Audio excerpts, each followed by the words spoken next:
Hello everyone and welcome back to the Common Sense Crypto channel. As with you always, this is Rich doing another video today on XRP. So I hope you're all having a wonderful day today wherever you are in this great world. We're going to talk about XRP. I'm going to talk about a few other things that are going on as well. January might be the most crucial month for crypto in years.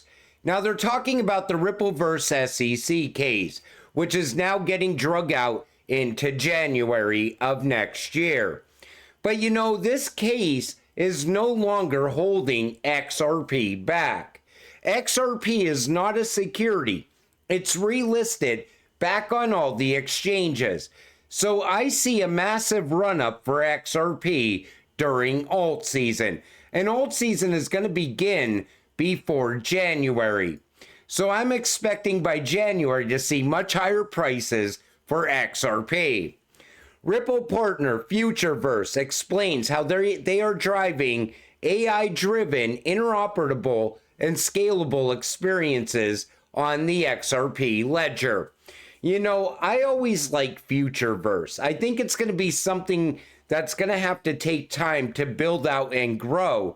But I think it's going to bring a lot of value to XRP over time. And once again, this brings XRP and AI together. Coinbase states that the FDIC advised banks to not provide crypto services over 20 times.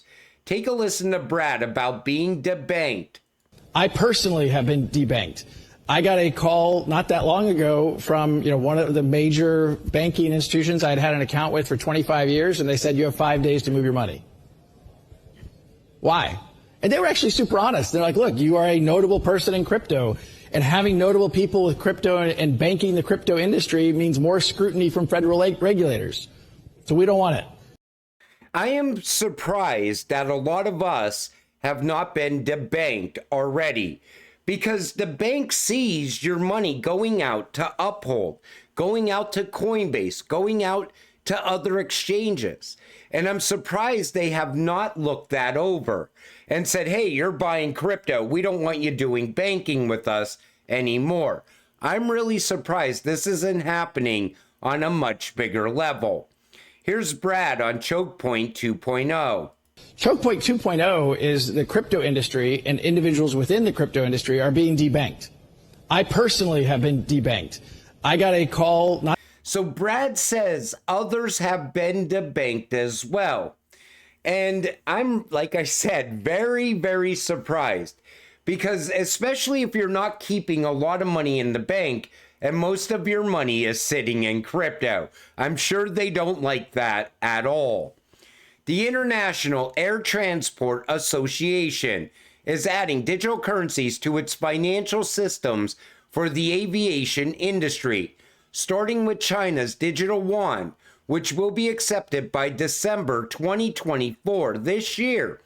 This update will allow travelers and airlines to settle payments using digital currency, beginning with the digital yuan in China, as requested by Chinese airlines. IATA is an international organization that is now accepting CBDCs for payment. Everybody is getting on board with CBDC as well. I've seen other companies already lean in this direction. And I think that's going to happen more and more over time, because they want to make sure that they're getting everything set up to accept CBDC ahead of time. Customers can now use Litecoin to pay for their favorite goods at hundreds of Sheetz convenience stores across the United States, all thanks to a new partnership with Flexa HQ. But it's not just Litecoin. Sheetz customers have an easier way and more seamless way to pay using stablecoins like USDC, as well as other popular digital currencies. With this development, Sheetz becomes one of the first major convenience and restaurant chains in the US to widely support cryptocurrency payments. Customers can now use assets like Bitcoin, Ether, Litecoin, and USDC via Flexa's platform. I'm sure eventually they will also accept XRP. But this is how it starts. Once you can walk into the convenience store, like I always told you, and buy something using crypto, all of a sudden people will start to see the value in crypto. Right now, a lot of people still look at it as magical internet money, or it's just not real money until you can buy something with it.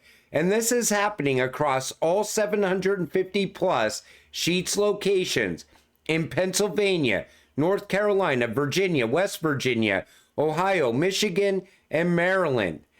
I want to see other stores start to utilize this as well, start to accept crypto also, like 7-Eleven and others. Breaking, CBS explains how crypto investors could decide the U.S. election. Estimates show nearly 1 in 5 Americans own crypto. With many elections being decided by 10,000 votes or less, these voters could have a massive impact this U.S. election cycle. Donald Trump's vice president, J.D. Vance, owns between $250,000 to $500,000 in Bitcoin. Which presidential candidates do you believe will be more favorable towards digital assets? So far, only one has promised to end the war on crypto: Donald Trump. You know, why didn't Harris come out and say, hey, we're going to go ahead and become really pro-crypto friendly, and we're going to fire Gary Gensler? You know, they always say one thing, but they do something else. That's what I hate about politicians in general. Get ready for the acceleration of this crash. Q4 typically signals CEO bonuses, followed by bank crashes and unmet earnings. More banks will fall. Oklahoma Bank shut down for alleged fraud, insured deposits acquired by other bank. So again, you see the fraud happening inside the banking system as well. But Elizabeth Warren only wants you to believe that fraud and illicit activity only goes on inside of crypto. But it is true, other banks are going to collapse out. It's all part of the plan. Love him or hate him, he's right. Take a listen to this. He sums up what's going on in the real estate market. The problem in this country is 70% of all the loans across all housing in this country is below 4%. 31% of all the homes are paid for in cash. Jared right here has a 2.7% loan, and it doesn't expire for 27 years. His loan is probably worth more than the house is. So until interest rates breach 4%, this is what Kamala doesn't understand. She either doesn't understand it, she could be financially illiterate. She has an economics degree. It's a little of everything. Or she believes her voters are, which is worse. Somebody needs to sit down with her and say, look, when rates breach 4%, you will have so much home activity in this country. Number one, prices will come down more than $25,000. You will have prices drop in order for him to move to the next house. He can't make that move right now because his rate's going to go from 2.7 to 7. Yep. His payment will be triple. And that's what's happened in this country. And that's what's going on. Nobody wants to buy a house at 7% interest. So until those rates come back down, there's not going to be buyers.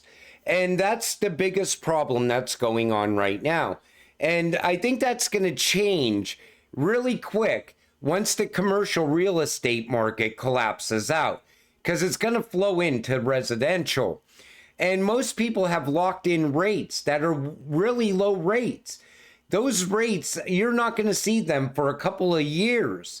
And until that happens, the housing market is going to stay in the state that it's in right now, until either a collapse happens or they get the rates down.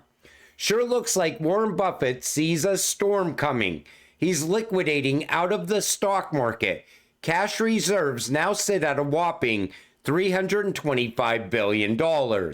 But he's not the only one liquidating. Jeff Bezos of Amazon sold over $3 billion worth of shares today, one of his biggest sells. Coincidentally, elections are Tuesday, and the reverse repo is almost out of cash. The trap is set for the next president. 1929 type crash incoming. Everybody sees the crash coming, but nobody wants to talk about it. And if they do talk about a possible crash, they try to spin it and say that the economy is getting better. Inflation's coming down right now, so everything is looking up going into 2025. But if you pay attention to the charts and what the billionaires are doing, that tells a whole different story. Crash possibly late 2025 or in early to mid 2026, following this 18.6 year cycle. And that's what everybody's expecting, a major correction. And they're expecting it to happen at some point next year. And at the same time, I expect the DXY to be really falling, pushing crypto higher and higher. Even if the stock market crashes, I think the smart money is going to flow out of the stock market first, and it's going to end up in gold, silver, crypto. Because I think a lot of the people in the stock market are starting to figure out crypto now as well. But a major shift is going to happen. And I think as an XRP investor, you're going to make a lot of money. A shit ton of money. 1913, the year that led to today's economic torture. Both the income tax and the Fed were created that year. The income tax made everyone's earnings the property of the government first. What the government allows people to keep is then relentlessly stolen by the Fed's inflation. That comes from Ron Paul. And that is totally true. I mean, right now, think about it. You have the IRS in your pocket taking their tax money. At the same time, you're fighting off the Fed's inflation at the grocery store, at the gas pump, and so on.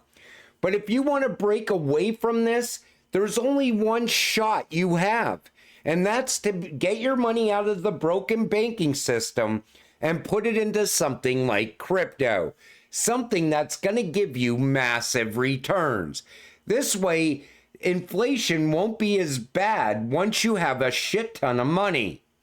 Ron Paul, by creating many trillions of new dollars out of thin air, the Fed set in motion an economic disaster.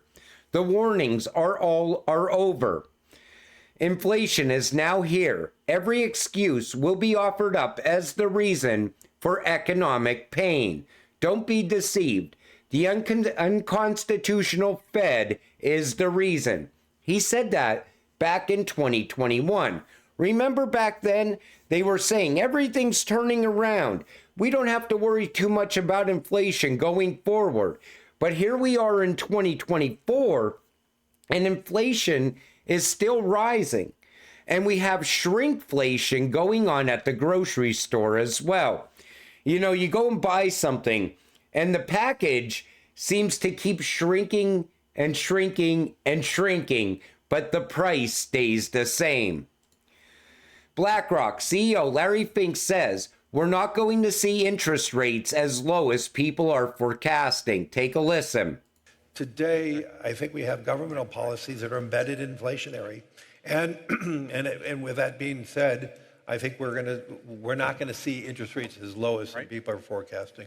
So expect higher inflation. He's also telling the Fed to cut rates one more time this year. And if the Fed cuts rates again, you could expect inflation to really start to pick up going into 2025. And this is why I'm always urging you, stay invested. Don't get shaken out. I want you to make money off of your investment because you're going to need that money next year to fight off the incoming inflation. It's time to limit how often we can travel abroad. Carbon passports may be the answer. CNN. I'm telling you, carbon credits are going to be the next tax. Invest now or regret it later, because carbon credits are not going away. Once they could track your carbon, you will be paying for your carbon. And this is also part of the Great Reset, part of the Fourth Industrial Revolution, Build Back Better. This is all part of it. And, you know, as time goes on, anybody that makes a lot of money, they're going to shift over to the new 1%, because a lot of people's wealth is going to get swallowed up by this agenda. It's going to be swallowed up once CBDC comes. Once the digital transformation happens, there's going to be a lot of people that will never transfer their fiat to digital money because they don't see the value in it. They're going to say, well, we're just going to go back to paper money. And people are going to lose everything. And anybody that doesn't realize that a crash is coming, or that sits there and watch the mainstream media news tell them that the economy's getting better, it doesn't even matter who becomes the president, because we are going to have this crash one way or another, because the country is almost in $36 trillion in debt. And at the same time, you have nobody buying houses because the interest rates are too high. And then you have inflation still going upward, and the Fed looking to cut rates even more, enforcing more inflation. So until the U.S. fixes something, they're not going to fix it until a major crash happens first. That's why I said we are going to see a massive run-up in crypto. So you better get ready for that to happen.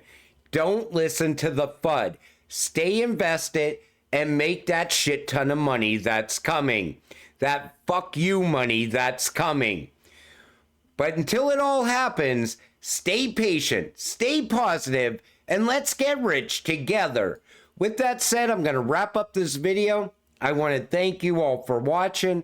I appreciate all of you. I'll see you in the next one. Have a great night.